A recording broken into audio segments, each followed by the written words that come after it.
1925년 5월 16일 미국 테네시주 내슈빌에서 낸시 그레이스 로먼이라는 소녀가 태어났습니다. 어릴 적 그녀의 어머니는 밤이면 그녀에게 자연에 대해 알려주셨고 밤하늘의 별자리에 대해 설명해 주었습니다.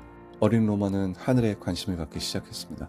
4살 때부터 이미 달 그리기를 좋아했으며 11살 때는 친구들과 함께 천문학 동호회를 만들었습니다. 하지만 당시 미국의 여성 차별은 로먼을 곱게 보지 않았습니다. 고등학교 시절 로먼은 선생님에게 라틴어 대신 수학을 들으면 안 되겠냐고 물어봤지만 돌아오는 것은 어떤 여자가 수학을 듣냐는 비웃음 섞인 대답뿐이었죠. 그리고 그녀는 항상 여성은 천문학자가 될 수 없다라는 말을 듣고 살았습니다. 하지만 세상은 로먼이 천문학자가 되는 것을 쉽게 막지 못했습니다. 1949년 시카고 대학교에서 천문학 박사학위를 취득합니다. 그리고 1958년 나사가 설립되고 로먼은 6개월 뒤에 입사를 하게 되죠. 더불어 로먼은 같은 해 나사의 최초 수석 천문학자가 됩니다. 나사에서 여성이 최초로 임원직을 맡은 순간이었습니다. 뒤이어 로먼은 전국을 돌아다니며 천문학자들이 진정으로 원하는 게 무엇인지 듣고 다니기 시작했습니다.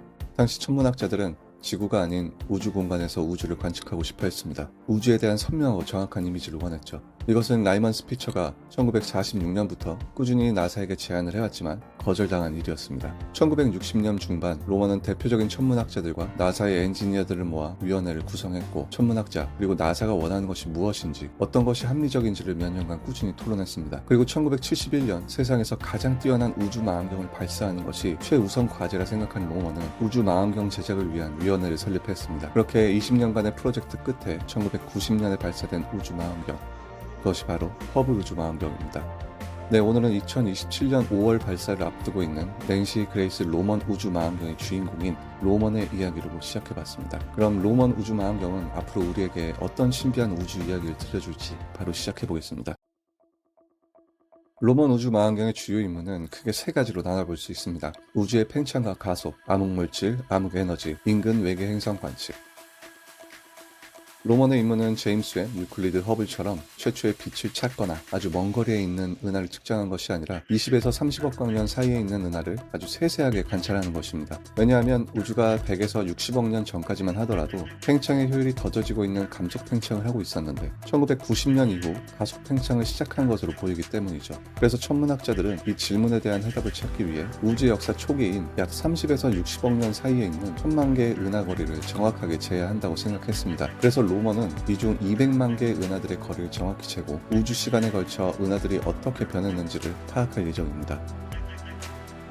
로먼은 한 번에 18개의 구역을 촬영할 수 있습니다. 이 구역의 크기는 허블의 약 100배의 면적에 달하죠. 로먼의 촬영 방법은 다음과 같습니다. 첫 촬영을 하고 잠시 뒤 간극을 없애기 위해 약간의 편차를 두고 다시 촬영합니다. 그리고 위쪽으로 같은 작업을 2번 더 반복합니다. 그 후 옆으로 위에 실행했던 작업을 2번 더 반복해서 총 8번의 작업을 마친 후 나머지 간극을 모두 없애기 위해 총 3번의 회전 촬영을 하게 됩니다. 이러한 과정을 반복으로 로먼은 7개월 동안 하늘의 약 5%의 영역을 측정할 수 있게 됩니다. 또한 모든 촬영은 울트라 딥필드로 진행됩니다. 로먼의 딥필드는 허블의 딥필드보다 100배 이상 넓은 영역이며 이 데이터를 바탕으로 3D 입체 지도를 그립니다. 이 3D 입체 지도를 통해 우주 시간에 따른 은하들의 진화 모습을 구분하여 보는 것이 목표입니다. 로먼의 이러한 야심은 전송받게 될 엄청난 데이터를 통해 엿볼 수 있습니다. 로먼은 허블의 500배, 제임스 웹의 23배 양에 달하는 데이터를 지구로 전송합니다. 우리는 곧 로먼이 우주의 시간을 되돌려서 20에서 30억 년 전 우주의 진화 시간에 따른 환상적인 모습을 보게 될 수 있을 것 같습니다.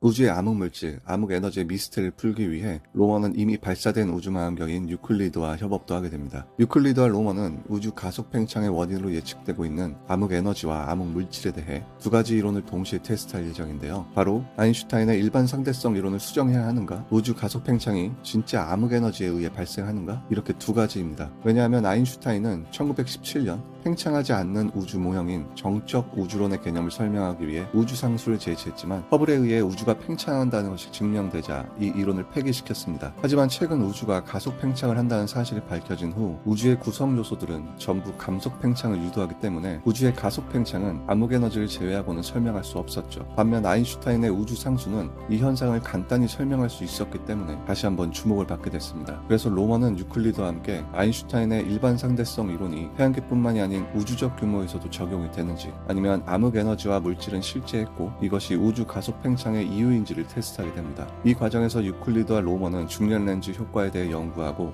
이 데이터를 바탕으로 심층 관측을 통해 암흑 물질에 대한 3D 지도를 만들 예정입니다. 위의 두 가지 테스트는 어느 쪽으로 결과가 나오던지 인류에게는 새로운 물리학이 발견이 될 수 있기 때문에 인류가 우주에 대해 더 정확하게 알 수 있게 되는 커다란 하나의 도약이 되는 셈입니다.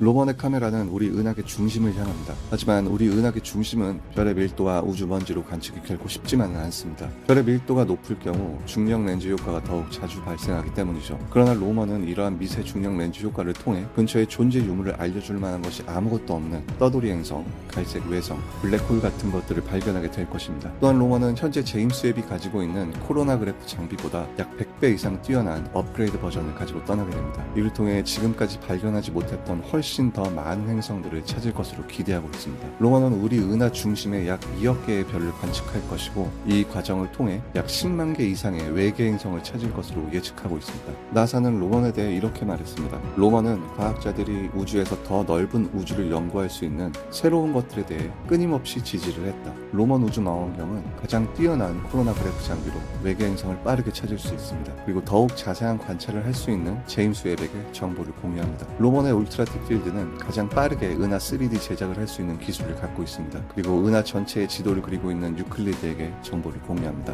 허블의 어머니라 불리는 로먼, 그녀의 이름을 가진 우주 망원경 역시 이제는 지구가 아닌 우주에서 더 깊은 연구를 위해 끊임없는 지지를 해줄 것 같습니다.